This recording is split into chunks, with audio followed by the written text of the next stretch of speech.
So for the first problem, our two equations are negative 9x plus 5y equals 1 and 3x minus 2y equals 2.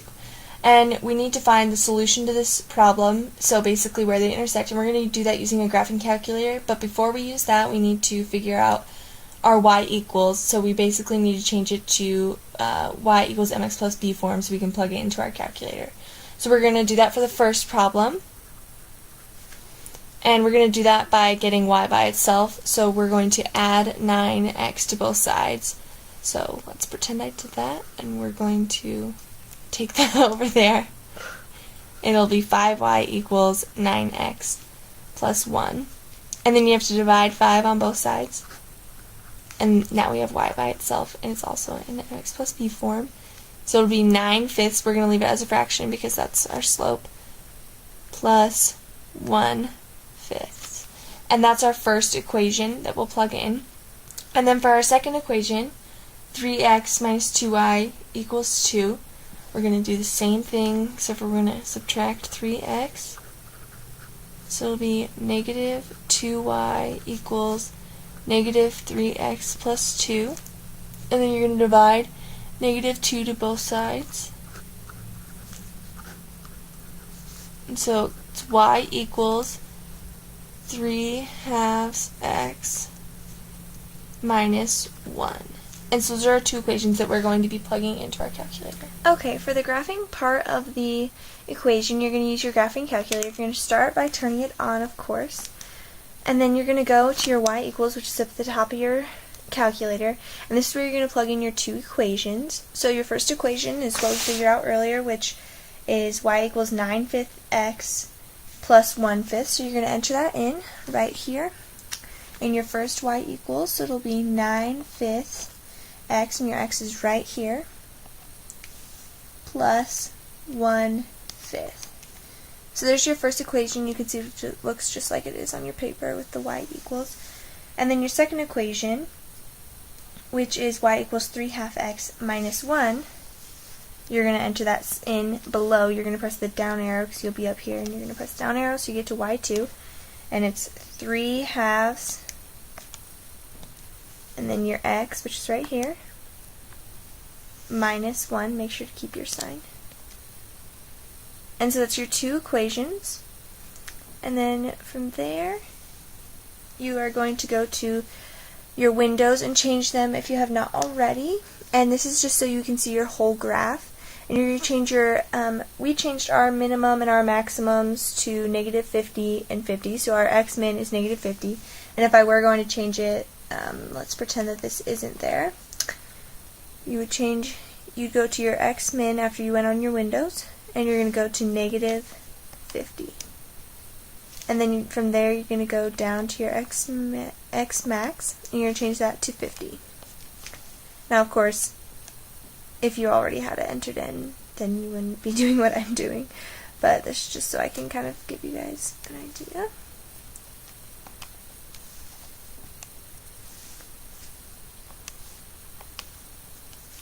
Okay, so when you have your windows changed, it should look like this. Don't change anything else but your x min, x max, y min, and y max.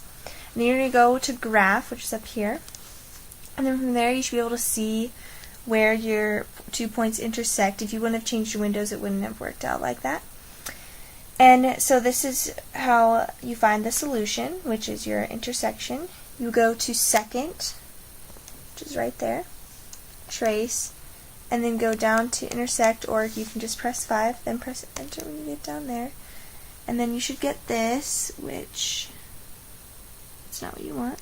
So you press enter again, and then press enter again, and then once you get to guess, you press enter one more time, and it should say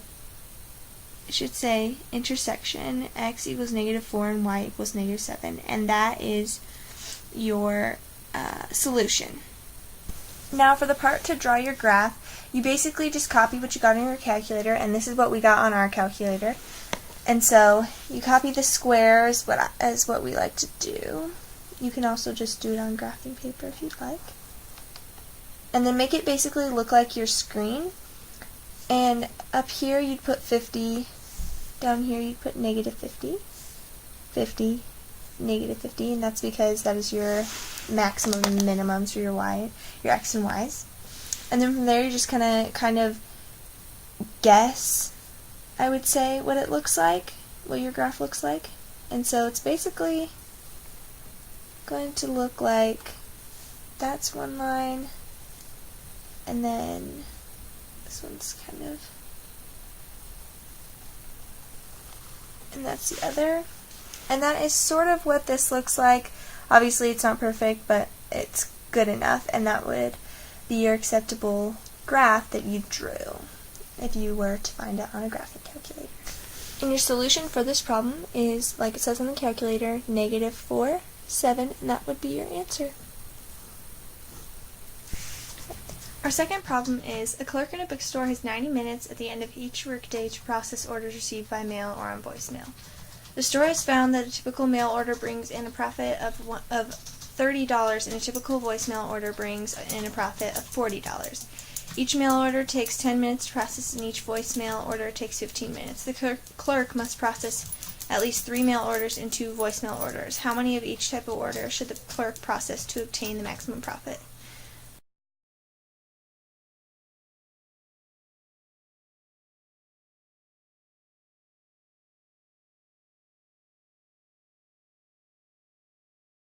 So you have to solve the following linear programming example, write the constraints and objective function, graph the function, and determine the minimum and maximum according to the given constraints. First, you have to figure out your x and y. For this problem, our x is mail and our y is voicemail. It takes 10 minutes to process each mail order and 15 minutes for each voicemail. And since they only have 90 minutes, the total amount of time must be less than or equal to 90. So our equation will be 10x plus 15y is less than or equal to 90. There has to be at least 3 mail orders, therefore your next equation is x is greater than or equal to 3. And there has to be at least 2 voicemail orders, therefore your last equation is y is greater than or equal to 2. Alright, so your equation now is you plug 0 in for x, so you get 10 times 0 plus 15y is less than or equal to 90. So now you have 15y is less than or equal to 90. Divide by 15 on both sides, and you should get y is less than or equal to 6. And you plug 0 in for y, so you have 10x plus 15 times 0 is less than or equal to 90. And then you have 10x is less than or equal to 90. Divide by 10, and x is less than or equal to 9.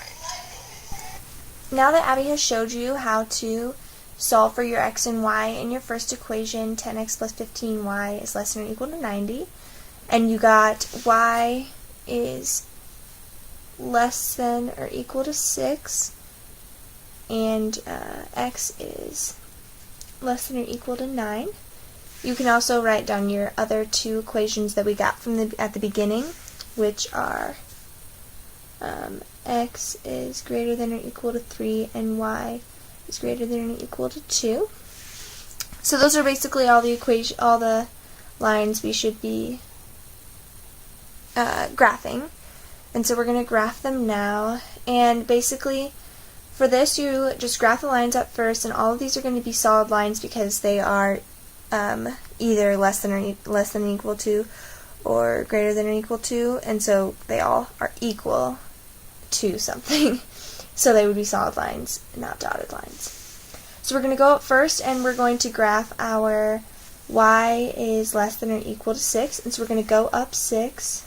1, 2, 3, 4, 5, 6. And so plot that point right there. So that would be, we are done with that one.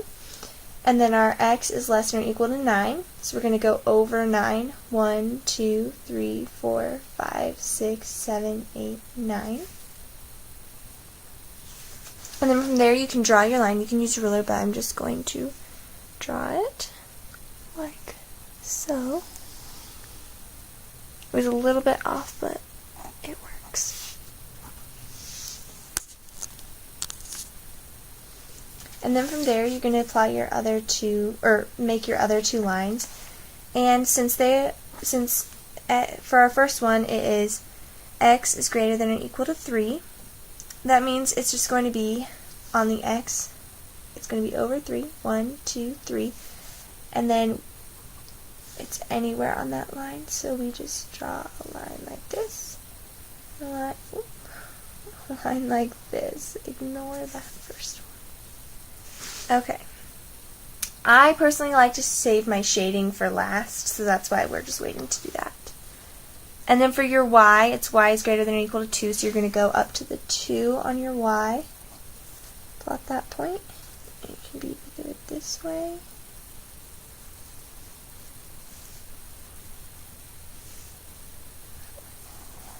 It's just one long line.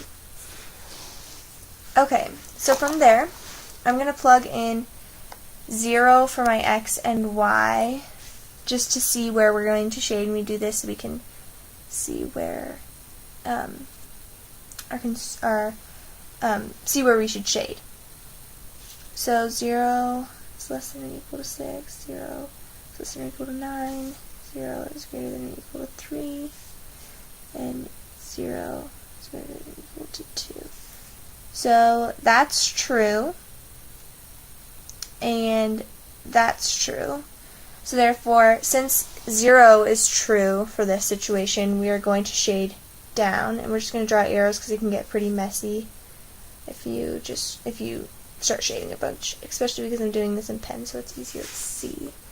So I'm just drawing arrows to show that it could be anywhere down here in this area. Okay, so then plug in 0 for these like I did, and that's true, or I mean that's false. So for this one, it would be, since this is your x, it's going to be, since it's not 0, since 0 is not true, you're going to shade away from 0. So we're going to shade this way. Again, just using arrows so we don't make a mess. And then you're going to plug in your 0 for y, and 0 is greater than or equal to 2 is false as well. So you're going to shade up away from 0 since it's not true.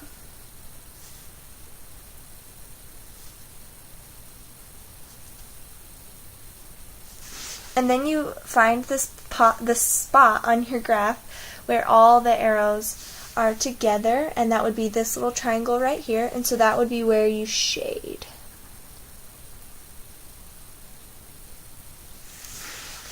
So from there, that is what your graph should look like. From here, we're going to try to solve for our variables. So first we're going to solve for z by canceling out our y's. And so we're going to do that by multiplying the top by -1. And this is to do, this method is elimination. From here, we're going to get -y, or -1y if you would rather see a number, minus 6z equals 26, so that's that. And then just copy down your bottom equation, which is y plus 4z equals -18. And from here we're going to cancel out, so the y's cancel out, and then we just add all of these together, so this would be -2z equals -8. And then from there, you can divide your -2's to both sides to get z alone. So z would equal -4. And that is your first variable that you've solved for. And then from there, you can plug in your z. So we're going to plug that into the bottom equation. So it'll be y plus 4 times that should be positive, I'm sorry, times 4, because when you divide negative and negative you get positive, obviously, equals -18. And so then you'll get y plus 4 times 4, which is 16, equals -18. And then you're just going to try to get y by itself by subtracting 16 on both sides. So y equals adding 16 on both sides. So y equals 2. So that should be a 2. And so that is your other variable. And then from there, you're going to have to plug these variables back into your original equation so you can solve for x. Now that you have the graph drawn, you need to solve for the intersection points. When your graph x is greater than or equal to 3 and y is greater than or equal to 2, you get the intersection point 3, 2. So you use the point 3, 2 and plug in 2 for y in the equation 10x plus 15y is less than or equal to 90. And then solve for x and you should get 6.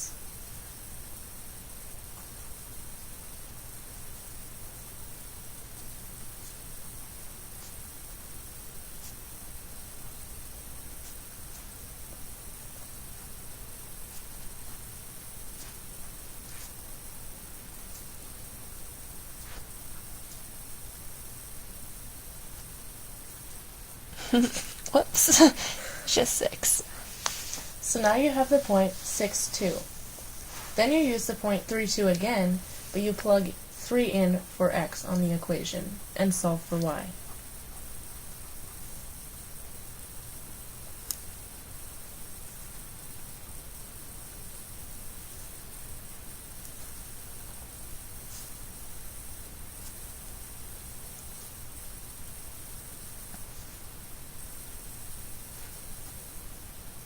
And you should get 4.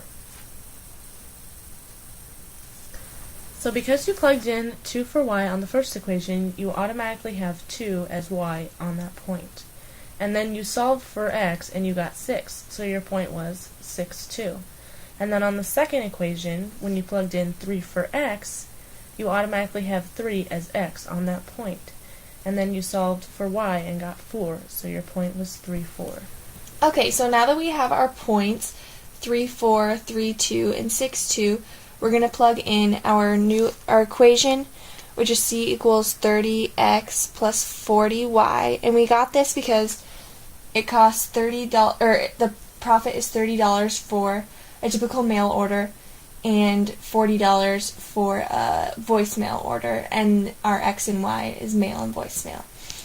So now we plug in our points to figure out our minimum amount for our maximum profit. So our first x and y is 3, 4, so we're going to plug in 30 times 3 plus 40 times 4, and we get 250. For our second one, it's 3, 2, so we plug in 30 times 3 plus 40 times 2, and we get 170. For our third and final equation, our points are 6, 2, so we plug in 30 times 6 plus 40 times 2, and that equals 260.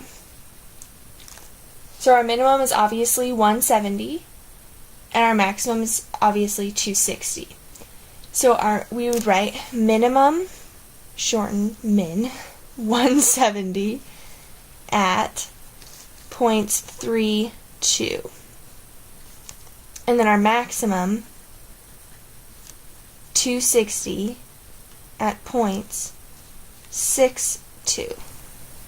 The question was how many of each type of order should the clerk process to obtain the maximum profit, and since we figured out our minimum and maximum, the amount for the maximum profit would be 6 mail orders and 2 voicemail orders to get a maximum profit of $260.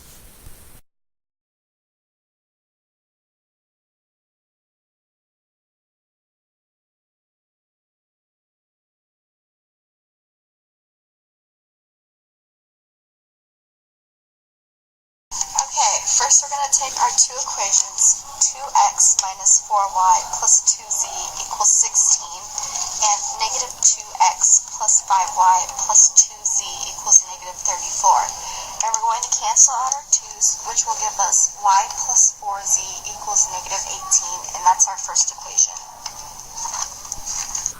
Alright, then you take your bottom two equations, negative 2x plus 5y plus 2z equals negative 34, and x minus 2y plus 2z equals 4, and you times the bottom equation by 2 to give you the equations of negative 2x plus 5y plus 2z equals negative 34, and 2x minus 4y plus 4z equals 8, and your x's cancel out, and so you add everything together, so you should get y plus 6z equals negative 26. Okay, now we're going to solve for our variables, and so we're going to start with solving for z by canceling out the y's. So we're going to multiply the top one by negative 1. You could do it either way, but we're just going to do it this way. So we'll get negative y plus negative 6z equals 26, and then copy down your bottom equation. Make sure to keep all of your signs. So that's an easy way to make a mistake. Okay, cancel out your y's and then combine everything together, so you'll get negative 2z equals equals 8, positive 8 though. Make sure to keep it positive. And then we're going to divide both sides by negative 2 because we're trying to get z by itself. So z, that's weird, z, equals negative 4. So that's your first variable, z equals negative 4. And then what we're going to do is we're going to go back and plug it in into one of our equations. So we're going to plug it into the top one, the bottom one. So we're going to plug it into y plus 4 times negative 4 equals negative 18. Okay, and then we're going to do 4 times negative 4, which equals negative 16, plus negative 16 equals negative 18. Sorry. Okay, and then we're going to add 16 to both sides. So y equals negative 2. Yes, because 18 is negative. So that is your y and your z, and now we have to solve for x, and we do that by plugging the y and z back into our original equations, and we're plugging ours into the bottom equation, which is x minus 2y plus 2z equals 4. You can plug it into any one you want, but since x is by itself, we chose to do it that way. So we're plugging it in, and so we're plugging in our y, which is negative 2, so it'll be x minus 2 times negative 2 plus 2 times our z, which is negative 4, equals 4. And then solve for those, so it would be positive 4 because 2 negatives makes it positive, and then plus negative 8, because 2 times negative 4 equals 4, and, your x, sorry, and then combine those, and so it'll be negative 4, x minus 4 equals 4, and then you're going to add 4 to both sides. X equals 8, and those are your 3 variables, and that is how you solve the last problem.